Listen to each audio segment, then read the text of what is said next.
last few weeks, there has been growing tensions in South Africa. Our South Africans have come out en masse protesting on the streets for the relocation, the deportation of foreign Africans in the country. Videos circulating on social media has shown South Africans going to streets, to houses, and even shops of foreigners, many of them Nigerians, Ghanaians, and even Zimbabweans, demanding that these persons be deported from the countries because they are taking their jobs. On the show this morning, we'll be taking a look at the history of this xenophobic attacks, these conversations that have continued to be there since 1994, some would say. We'll also be taking a look at what Nigeria as a country can do, what the Senate and the House of Reps can do to deal with these issues. Welcome to Let's Talk on J101.9 FM. My name is Umesh Chukwemeka, and on the show with me this morning, I've got Chelsea EJ. Chelsea, good morning. Good morning, America. Good morning, Plateau. The xenophobic story is a big one, especially with the fact that it affects Nigerians and other African countries. So let's start with the fact that South Africa has 57 million to 60 million population, and in this population, 3 million are said to be foreigners. So that's less than 5% of their country's population. But yet, we are seeing these people being threatened by this few population. So they claim that Nigerians foreigners have taken their jobs. Foreigners has increased the crime rates. First of all, do these foreigners work hard to get these places that they own? Yes. Have they worked hard, and do they deserve these offices that they are holding? Yes. All these businesses, do they work? Are they legitimate business? Yes. So what is the problem? What is the fault? And then secondly, the rate of crime. So there's this saying that, when addressing a couples, the man is not the problem, the woman is not the problem is the problem. Nationality is not the problem, crime is the problem. So why not address crime? Are they saying that from the minor population, the foreigner population, the 3 million population, as opposed to this 57 million that are theirs, are they saying that this population, this crime is being perpetrated by the foreigners? How are they sure? That's number one. And then if they are sure, why not address these foreigners? Why not address the criminals in these foreigners instead of going to burn legitimate business, going to destabilize legitimate business? And lastly, if South Africans, Nigerians, other countries, Ghanaians are not safe in South Africa anymore, they don't feel safe in South Africa anymore. I saw a statistic that said that out of 100 children in South Africa, only 2 are foreigners. So why would you keep being a country where you're not welcomed? Why do the government keep promising, we'll do better? We have told our people to not fight against other blacks. We'll do this. But then we are not seeing any drastic people. No one has been outrightly brought to book. No one has been punished explicitly. So if the law is being enforced weekly, why won't these crimes keep being perpetrated? Well, speaking of the crimes being perpetrated, we saw on video yesterday, I think, where the senator representing Edo North, Mr. Adams Oshiomhole, called for the revocation of licenses of South African companies operating in Nigeria, including MTN and MultiChoice, who are the owners of DSTV, following renewed xenophobic attacks against Nigerians in South Africa. The call came as the National Assembly condemned the latest wave of attacks, urging the federal government to take immediate diplomatic and protective measures to safeguard Nigerian citizens abroad. Speaking during plenary, Oshiomhole said Nigeria must respond firmly, invoking the principle of reciprocity in international relations. We don't want the Senate to be shedding tears to sympathize with those who have died. We did not come here to shed tears. If you hit me, I'll hit you. I think it is appropriate in diplomacy. It is an economic struggle. The former Edo State governor proposed that Nigeria should nationalize MTN and withdraw its operating license, arguing that the company repatriates significant revenue while Nigerians face hostility in South Africa. This Senate should adopt a position that MTN is an African company that is cutting away millions of dollars from Nigeria every day, should have Nigeria nationalize it and withdraw its license. According to him, such actions would not only serve as a deterrent but also create opportunities for indigenous firms amid what he described as economic and social targeting of Nigerians abroad. I call on the federal government to revoke DSTV, which is also a South African company that is cutting away millions of dollars. When we hit back, the president of South Africa will go on his knees to recognize that Nigerians cannot be intimidated. While also speaking, Senator Victor Omer described the situation as alarming, warning that Nigerians were living in fear. It is worrisome, he said. They are hiding for their lives. They can't move freely. This is a situation where people are paying good with evil. Ume called on the African Union to intervene and impose sanctions, warning that Nigeria could no longer tolerate attacks on its citizens. The AU, of which South Africa is a member, should rise now and impose necessary sanctions, he said, adding that we cannot allow this to continue. But I'm not alone this morning on the show. This morning on Let's Talk, we've got Father Young 10 with us this morning. Good morning, sir. Welcome to the show. Good morning, Emeka, and good morning to all listeners. Good morning, Plateau. So first off, Father Young 10, before we get into the conversation, somebody would ask, why are Nigerians being targeted in South Africa? What's the history behind xenophobia in South Africa? You see, the history behind xenophobia in South Africa is multifaceted. There are several factors that actually push for that narrative and for the implementation of the narrative too. Xenophobia has done a lot of harm to people, to businesses, to foreign nationals, and right from the post-apartheid era, we have a very scary percentage of destruction xenophobia had caused. For instance, we have about 669 deaths right from the moment when this thing started. And then there we have about 5,310 shops that are looted, shops belonging to foreign nationals. And then we have about 127,572 displacements between 1994 and March recently of last year. So in all of these things, we ask ourselves, what is the recurrent factor that keeps coming and that keeps instigating this violence? We have to understand that South Africa is coming very, very lately from an era of oppression, of domination. And the mentality is such that democracy comes with a lot of benefit. And of course, their leaders had already promised them from the wake of independence in 1994 that life would be better. So they carried out campaigns on service providing, on free health care, free education, employment, because these are actually residues of the apartheid era, where the blacks didn't have a say, where the blacks didn't have a very good paying job, where the blacks could not access to all these white collar jobs and everything. Even in the universities, there are quotas that were given actually to blacks. So we understand from where these black South Africans are coming. So it is deeply embedded in political disappointment, to say so, and then the influx of foreigners that happen to collaborate very well with the white supremacists actually is one thing that provokes the South Africans. So one would, sorry to cut you short here, Fada. One would want to argue that, all right, so you say, like you mentioned, apartheid was terrible. The trauma of having gone through that most likely still lives with them. But how then is the black man, the Zimbabwean, the Nigerian, the Ghanaian, how then are they the problem if you say that the whites has segregated you for so long?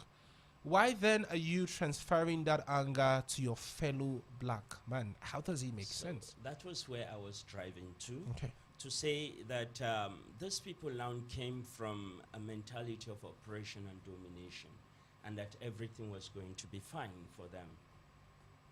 Little did they know that actually democracy came to them with that aspect of you have to earn your liberty. It is not just given. and earning your liberty, it means that you have to allow yourself to be economically emancipated, to be intellectually emancipated. It is not just something that is given to you on a plate of gold. You have to work for it. You have to, in fact, go out there and soil your hands. So this is something that the South Africans don't understand. Meanwhile, the Nigerians, the Zimbabweans, the Mozambicans, they are this workforce that went into the country and started exploring the positive aspects of the opening of the South African society. They started exploring, opportunities, and they are making it big. For instance, during my almost 10-year stay in South Africa, in Johannesburg particularly, I have never seen a Nigerian man begging. I have never seen a Nigerian man begging. A Nigerian will never beg on the street. And during this time, I have not seen those other foreign nationals like Mozambicans, like Namibians, like Zimbabweans, not engaging themselves in hard manual labor. They are people who work hard. And therefore, the results they are getting are fruits of their labor. The South Africans think that actually democracy came with just having everything for Mahala. Mahala But is that free something, everything free. Yeah. now you say it as though, and let me try to understand you. The South Africans are angry because the other African nationals in their country are earning from hard labor. Yeah. But South Africans also work. They've also argued that the reason why some of them are angry is that these foreign nationals are accepting to collect way less than they would collect because the exchange rates of their countries are terrible. So they're saying, hey, if you guys are not here collecting, for example, just a bad example. Let's say, for example, you're doing a menial job and the person is being paid 1,000 naira, which South Africans believe is below what they should collect, that because these foreign Africans or foreign nationals are there, these companies are willing to pay them less. If these persons were not there, they'll pay them their money's worth. How would you respond to that argument? You see, I would say it is a misplacement of priority in the sense that you know that you are hungry, right? You don't have food to eat, and yet you are still waiting for a high-paying job. But then they'll argue that it is my worth to earn this amount of money for the amount of work I've done. You see, I am a product of a very good family in South Africa. I belong, in fact, I have friends, and I could say today that I have a family I could run back to in South Africa. This is a family that actually prioritizes hustling, work. They work, whatever kind of work. I have seen a mother of 3, a mother of 4 doing Uber, Bolt. I have seen a mother of 3, a mother of 4 scavenging for jobs, doing these things. It is not just a matter of higher wage or lower wage. I know that the South African labor law actually determines the minimum wage.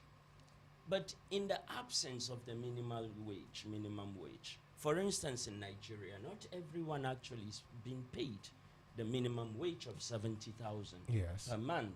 And yet, people go out to hustle to say, aside the minimum wage, I know that I could actually get some other menial jobs to do. You see, it is the mentality of dependence, I would say. How is it that actually dependent if you're comes asking from- to be paid your efforts worth. worth? For instance, you see, the mentality of this dependence is such that when a South African gives birth, he is being taken care of socially by the government. As you should. Okay, as it should, definitely.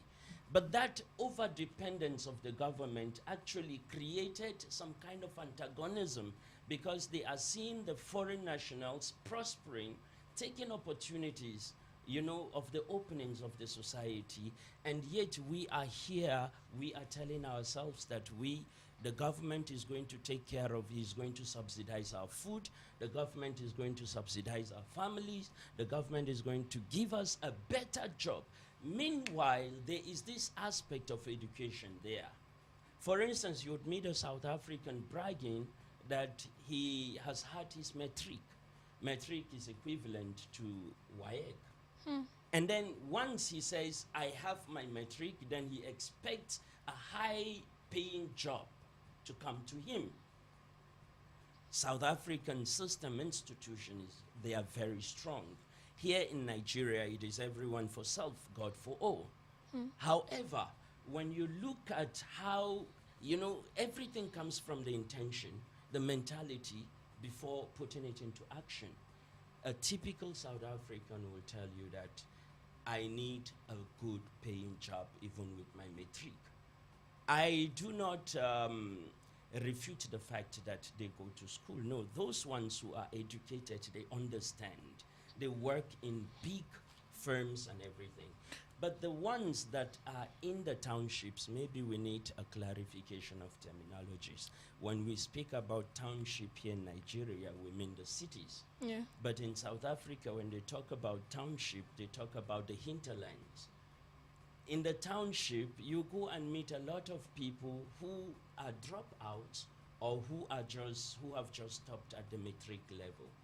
And yet, these are people who want to play a vital role in the building of the South African economy. How possible is that? But don't the South Africans have a point? If they were not educated foreigners in their country, then these jobs will be offered to them because the government will have no choice but to offer it to them.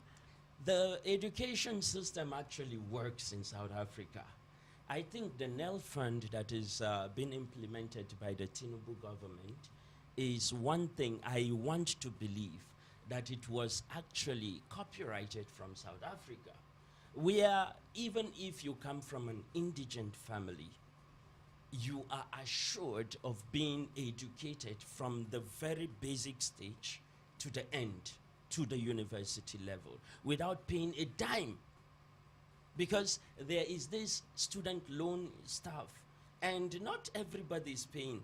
In fact, I don't know how the Nigerian government is implementing this. I don't know how they get reimbursements for their loans. However, in South Africa, it is a weak system where it is almost like a giveaway.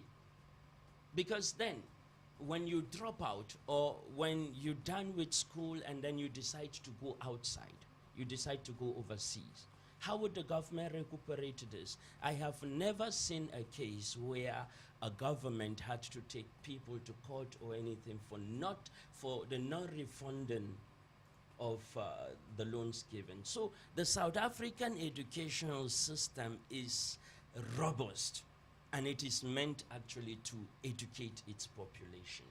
Okay, would we say that the South African government has failed?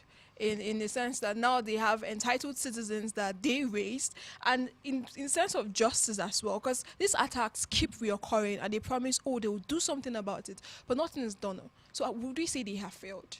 The South African government has been doing its best in this aspect, but it was the false hope that was sold to the South African population that actually gave birth to all of this. It became a deep-seated issue where the perception or the promise is not proportionate to the reality. It is not what we get. And so therefore the South African government, in educating its people or in helping its people to rise, it has been trying right from the inception, from 1994, beginning with Nelson Mandela.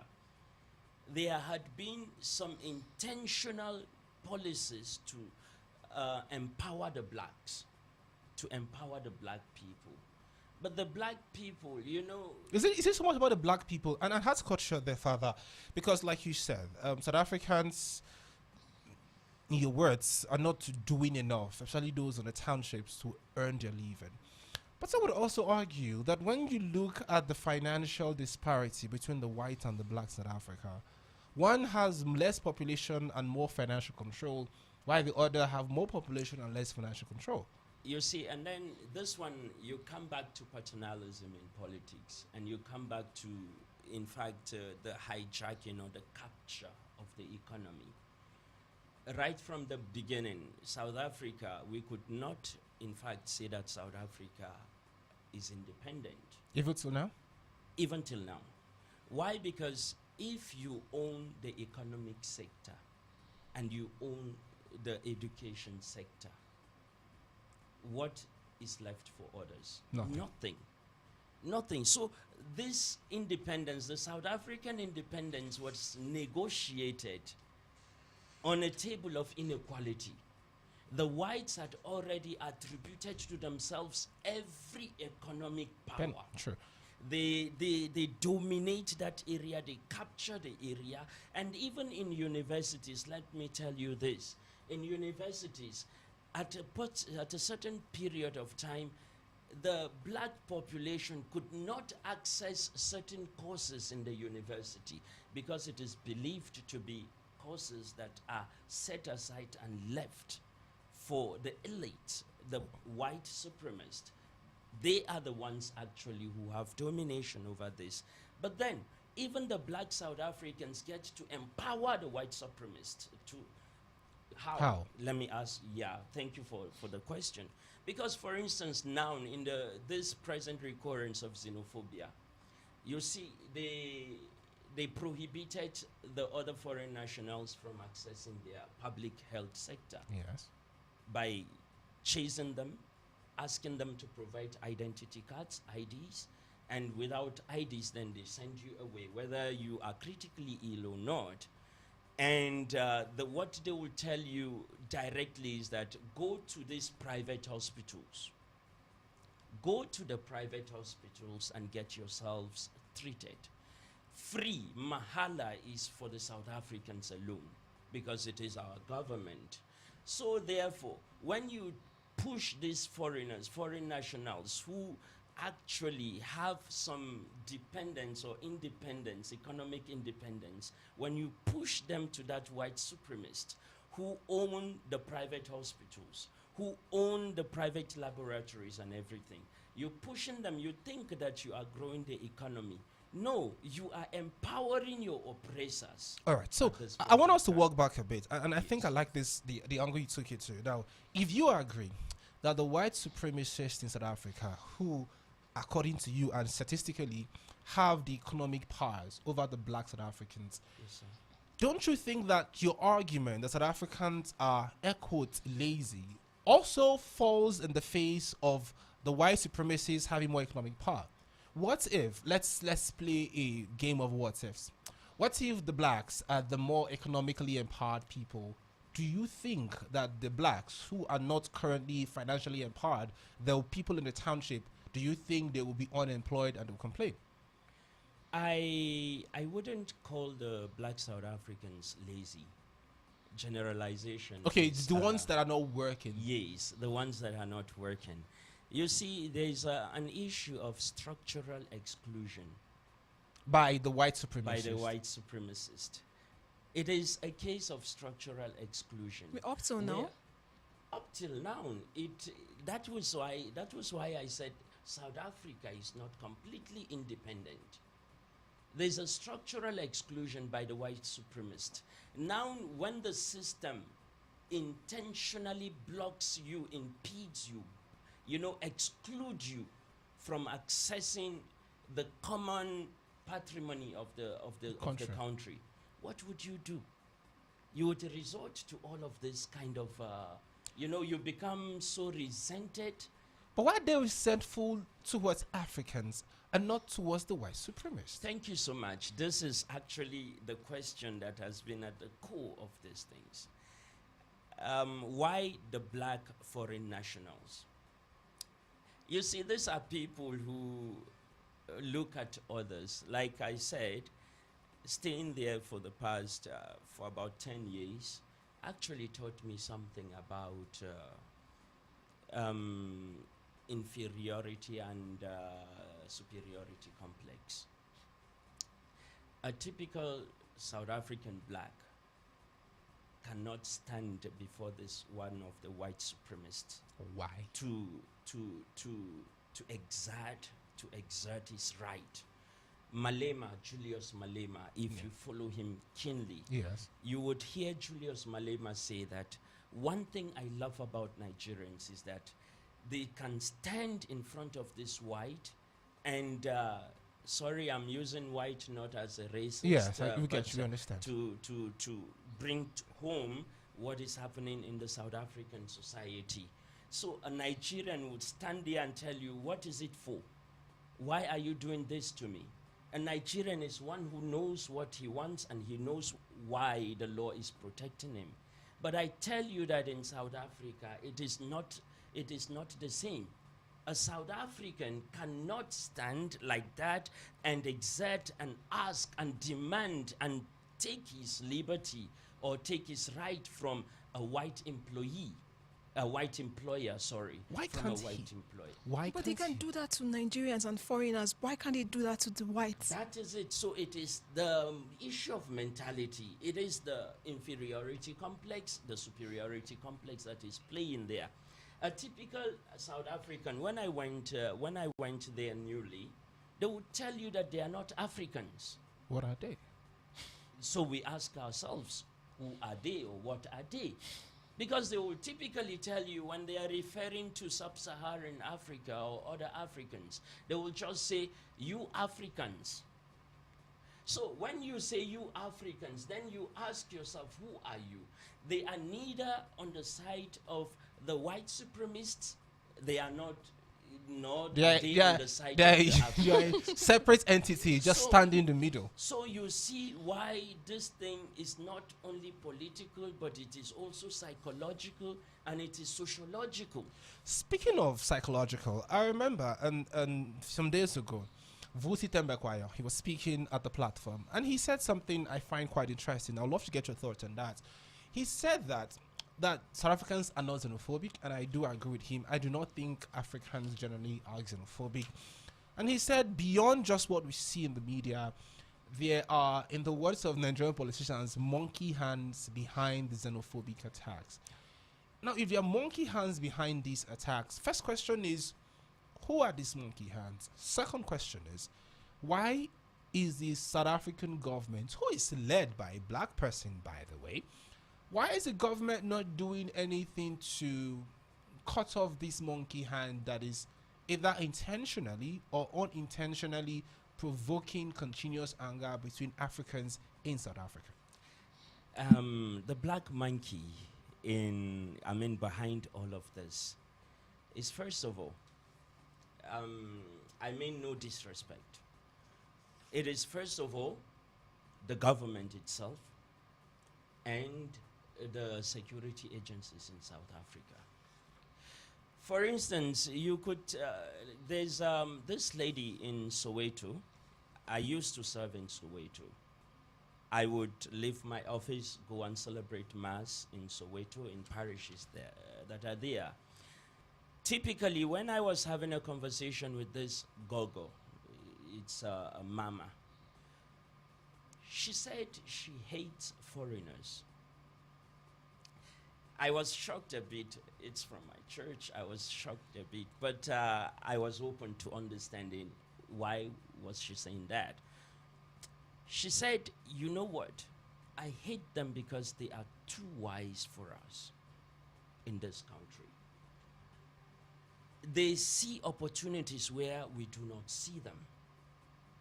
They jump on opportunities where we are hesitating. They grasp opportunities where we are waiting for our government to hand it over to us on a platter of gold. Now the black monkey is such. In the South African elections, they use the xenophobic rhetoric in order to gain the popular votes.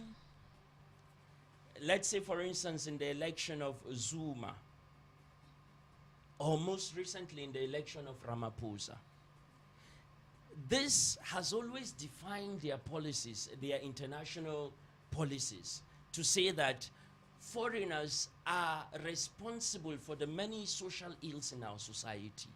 Now our government, if you elect us, we are coming to, in fact, disband whatever it is that has been, deteriorated by the foreigners. So this keeps coming at every election.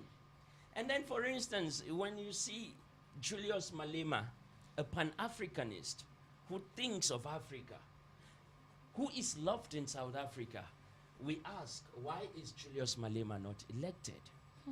Julius Malema is not elected because he has a Pan-African mind. Because this kind of immigration they're talking about, it is not his own mentality, it's not way of seeing immigration. So you see that the black monkey there is the system itself. You cannot Designed fight by who? against it. Designed by who? Who designed the system? This is something designed actually by the ANC itself. But It the is- ANC are supposed to stand for the blacks. Ideally, at least the front-facing parts of the ANC are supposed to be the political hub or the political safe space for black South Africans. Why then are they the ones setting systems that disenfranchises them and puts them at the other end? You see- The South Africans are educated. They know the amount of foreigners in their country. Foreigners are not even up to 5%. So why do they still see these people as a threat, like he said? So why do they see foreign nationals as a threat? Let me give you an example, a personal example. A personal example that speaks to what perhaps, I'm not generalizing, that speaks to perhaps how a typical South African see this as a threat. You are living in that society. You earn as little as they actually could not even think. Because according to them, if you're a foreign national, you earn little, right? Yes. You earn little, yet you take care of your family. You earn little, yet you pay the service providers.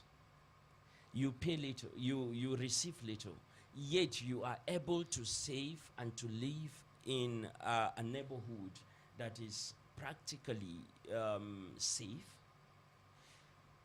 You see, it is the mentality with which these foreign nationals go into that country to say, we are going there to make it.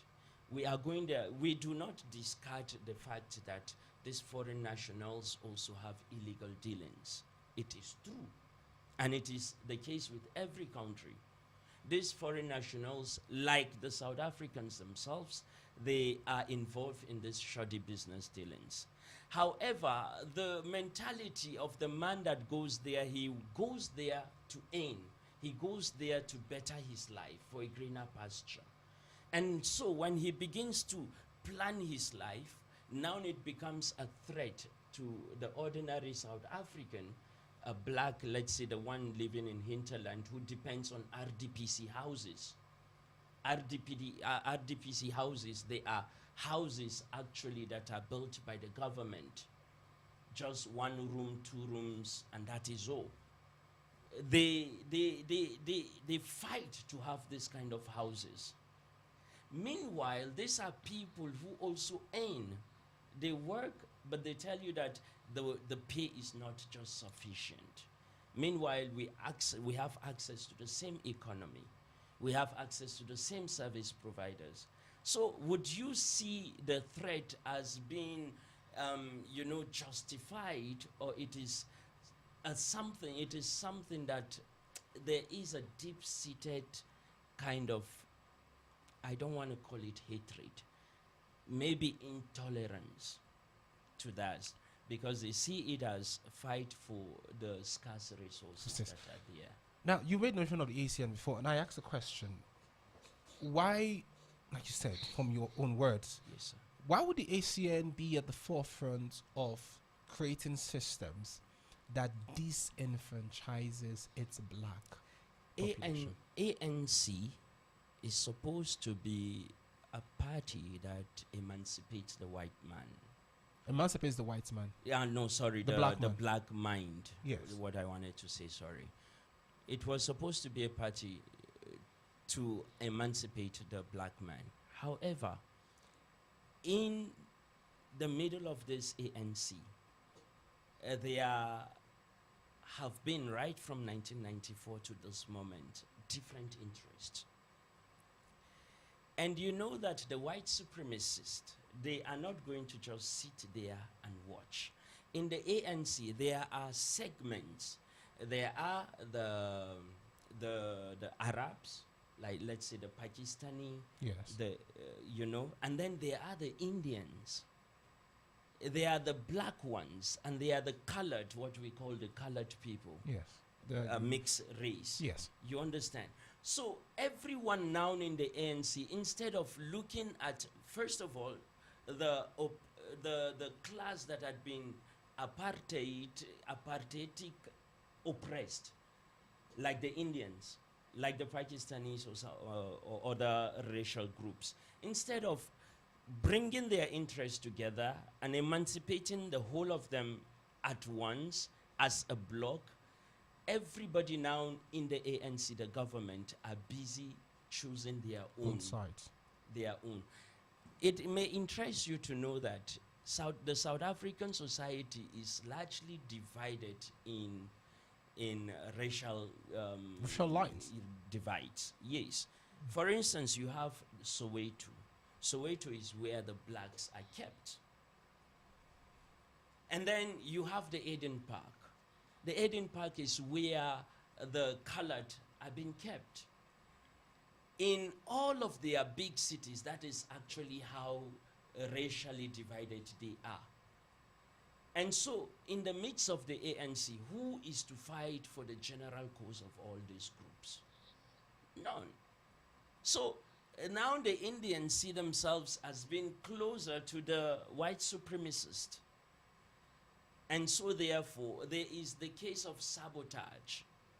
There are saboteurs in their midst. But then, looking at politics purely from that aspect, we would say that the politics after 1994, now I'm talking about the politics that started with Mbeki, Yes. Thabo Mbeki, we saw a crack on the walls of the ANC, where now some ANC stalwarts had to go and strike deals with the white supremacists For power. for power. How did Thabo Mbeki was removed? He didn't serve all his terms. Meanwhile, this was one person actually that was trusted by Mandela. Trusted, maybe not much. However, Zuma had to come in. Zuma came in through this white supremacist. And now we have Ramaphosa that was actually a beneficiary. He is still a beneficiary of the white supremacist because he owns gold mines. And who are the ones in the gold mine sector? They are the white supremacists. So he is practically their boy. So he's more like a tool for the white He is a tool. supremacists in the In government. fact, Ramaphosa, in this moment and in this South African society, is not actually trusted 100%. Well, let's come back home, sir, because of want of time. We've got like less than 17 minutes. At the Nigerian Senate the other day, there was a back and forth between Senator Adams Oshiomhole and other senators and the Senate President, where Adams Oshiomhole said, hey, we are not going to take this line low. We are going to stand. We have to use economic levers to get what we want from South African government.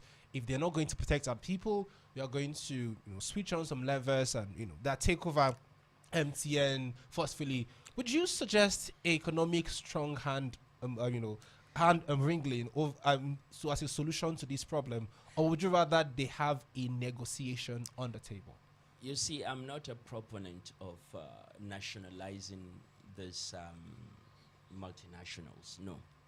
Because the call by Oshiomhole is actually a call to anarchy and to economic sabotage. Why? You see what happened in Uganda during the Idi Amin. You see what happened in Zimbabwe during the Robert Mugabe period. There was a case of nationalization of static patrimonies. Now, if Adams Oshiomhole is calling for the nationalization of MTN or DSTV, who actually understood the rudiments or the rigors of running that business. And I think in the spirit of playing the big brother aspect to South Africa, now what South Africa needs is to be able to bring back history of their struggles to their schools. Because I am telling you, from post 1994 to this moment, these people don't know much about the history of their struggles. And there is a false narrative that is going on actually right now. Why? The South African government now drew up a frontline state. And in this frontline state, that is what they are teaching. And in this frontline state, Nigeria is not included. Meanwhile, Nigeria spent about $61 billion. Appetite fight. You know, $61 billion on these people. And yet, Nigeria is not included as a frontline state. Who are the frontline states? They are the Tanzania, the Mozambique, and the Zimbabwe. So these people that are just like some kind of neighbors, but did not actually play that key role the way Nigeria played. So I believe that what we need to do as big brothers is to try and come up with measures to be able to educate the common South African man and mind, to say that we need to bring back history. Even in Nigeria now, actually, I don't know if history is We don't know brought back. history anymore. However, if we don't know our history, there is this threat of history being repeating itself. So this is exactly what is happening in South Africa. They leave the white supremacists there and they go after their African brothers. And now the white people in South Africa are coming up again. You could see on social media how the white South Africans had to beat up the black South Africans and chase them from their part of the city. So you see, history is basically trying to repeat itself right now. So as big brothers, we don't need to cripple their economy or anything like that. We participated in building them. So we should also, at this trying period, come up with policies to say, how do we now support them while also opening their wounds to them to see through education? So we cannot just call for nationalization of MTN and DSTV. But do they want to be supported though? Because this is not the first time we have had like an agreement with them. In 2013, we signed an MOU, that's a Memorandum of Understanding, and still 13 years after, we are still seeing these things play out again. So shouldn't the government still be involved in a way? Because you are saying that Nigerians should do something. What about the South African government? What should they do? That is why I said there is insincerity from the part of the South African government. Insincerity in this way that we keep signing MOUs. Meanwhile, when they go back, you don't see any form of arrest or prosecution. Truly, the South African government have not come out to condemn in its entirety by their action the xenophobic attacks that are going on. And that is why today you see countries like Tanzania, you see countries like Botswana, you see countries like Mozambique, they are busy stifling their international ties with South Africa. Currently, Botswana had stopped providing electricity to South Africa.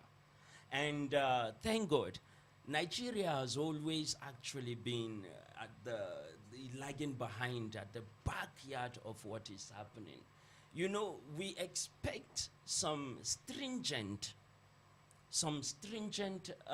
policies concerning South Africa, not the nationalization of their companies in Nigeria. However, stringent in this sense that, okay, I heard just recently, about 3 days ago, that Tinubu is preparing to deport 130 South Africans back as a response to xenophobic attacks. No, I don't think that is efficacious. It's not efficacious. What we need to do is to say, okay, since we too have services we're providing to the South African government, we engage the government, we exact sincerity, but also we come up with some economic, policies that actually tell South Africans that if you do not act, we are going to sabotage your economy. In what way? We provide services to South Africa. Definitely.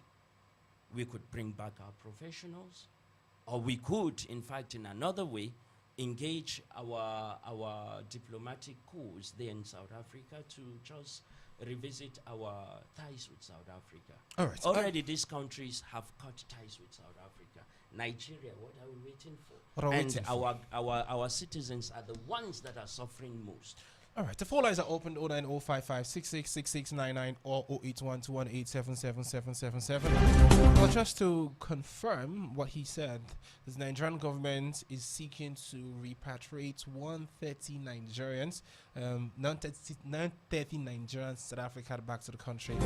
Let's pick 2 calls and then we go to Facebook. Hello, good morning. Hello, good morning, sir. Good morning, ma'am. Are you there? To try to call us back. Hello, good morning. Hello, good morning. Good morning, sir. It's good to have you here, Saint Benedict. Yes, Saint Benedict is on the line, Emeka Umesie. Thank you very much. And good morning to Chelsea EJ and your guest, the Reverend Father. First of all, I want to appreciate God Almighty, for bringing the Reverend Father, to the studio, who actually, so as I was listening to you, sir, I see you painting this whole narrative, in a religious way, in a way not to hurt anybody. But look, I don't sugarcoat anything when I'm on radio, when I want to say the truth. Hold on. Before you go any further, as you are saying the things as they are, also remember that they can find us. So please be careful. Please go on. See, Emeka, this country is ours to redeem. And injustice is what I stand for. And I can bet my life, I can put my life across injustice. Yes, because justice is what God Almighty is going to use, to measure us in His presence, even crossing to life eternal. But let me tell you something. The reason why Nigerians are struggling to go to South Africa, the reason why Nigerians will not actually come back from South Africa, even though they've been killed, is because the condition of our nation and because the government of Nigerians who have been sitting in the hollow chamber, supposedly telling us that they are going to actually convert the business of South Africa, to become that to make it ours. Was that particular senator sleeping when these particular companies came to Nigeria under Obasanjo and then left to South Africa? Where was he then? Why don't you understand that common sense would have told him that, look, keep this particular thing because the youth of Nigeria will need it in future. And because these jobs are not available in Nigeria. Nigerians are struggling. Who are actually not those guys? Nigerian youth are not those guys. They struggle to go and look for this job wherever it could be found. Now, look at the result now. Nigerians have been killed. And he's talking about, converting South African business to ours. That is to tell you that sense no there for people head. When they lead us, they don't get sense. All right. And apart from that, let me tell you something. Final words, because you have to cut calls. Yes, let me withdraw about that particular one. But then let me tell you something again. Nigerian government, if they want to completely put this into the end, let them create jobs in Nigeria. That's just the final solution. Thank you so much for calling. Thank you so much for calling, Saint Benedict. And by the way, migration is a normal human thing. Even if Nigeria were perfect, people will still leave the country. It happens. I don't know if there's any country that is perfect. So maybe Switzerland, because I want to go to Switzerland to go on my vacation, yeah. But even Switzerland, so Swiss leave Switzerland to go to other countries. Hello, good morning. Hello, good morning, Mecca. Good morning, sir. Your name and your location, Good please. morning. Yes, let me make a little contribution. Please, your name, sir, so we can know who are speaking. My name is Emeka. My name is Emeka. I'm calling from Bukuru Park. All right, Emeka, please go on. Now, listen. Nigerians are not investing their money on their people. There is a lot of wastage going on in Nigeria.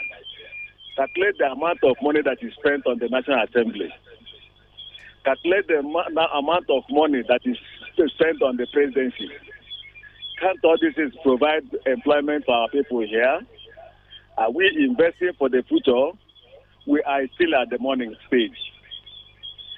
Tomorrow, the major cause of poverty is that when you don't plant your money properly, the money will vanish. Nigerians and their leaders are not looking towards agriculture and other things that can sustain us. That is why our people are running away. By the way, more Nigerians are killed here than in South Africa. Why is this so? Because there is unemployment. there is no training, there is no schooling. A child that is trained cannot do negative things. A child that is trained cannot even move away to South Africa. I know there are professionals there, but if you check the ones that are being killed, what are they doing? All right, sir. They are trading. Are you getting the point? Yes, I am. And you can't classify them as rich people. It is poverty that is worrying us here. Let us solve it first Thank you before so we much talk for about calling. South Africa. Thank you so much for calling. Let's quickly go to social media. This on Facebook. Dashe says, let them start with Plateau State first. We demand justice for the killing that is going on before we talk about outside country. Well, I do not exactly agree with this, because whatever happens to Nigeria, whether it's in Nigeria, South Africa, or even in Ghana, is also important. Every life matters. Jonathan Armadu goes, has the South African government done enough to prosecute perpetrators of xenophobic violence? Well, more questions and answers than we can take this morning. Father Kingston, your final words in 10 seconds, because you're very much out of time. In 10 seconds, of course, Adams Oshomole was calling for the nationalization of these companies. These are South African people that have invested and have been investing in their people. Here, when the government calls for nationalization, they want to loot. They want to loot. They don't want to, it's not to employ our youth. No, it is to loot these things and to make MTN or DSTV redundant again. And then secondly, of course, I acknowledge the fact that some key institutions in South Africa haven't come up to clearly condemn xenophobia in its term. Let's take, for instance, I'm from the Catholic Church, and I haven't seen the Catholic Bishops' Conference of South Africa come like what is happening here. For instance, if there is an attack, for instance, you see that the Most Reverend Dr. Matthew Ishaya Audu gathered, the JDPC, and they went to help to give aid to these victims. So we did not see the outright condemnation of this thing by key institutions that whom the people listen to. Thank you so much, sir, for coming through this morning. Chelsea, thank you for being here. I would love to get your final words, but no time. The news comes up by 10. I'll be yours, people.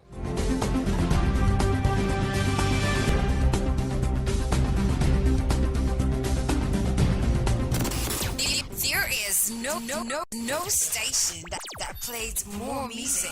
JFM 101.9. Do not touch that dial. Ojiyabba shakata wajen more kira da naira 100 ka tala mu kudin ka sai MTN da kuna samun matsala wurin kira dan ba ku da kati to ko sauki ya samu in ka sa naira 100 zaka samu naira 400 a layin MTN domin shiga tsarin ku sa naira 100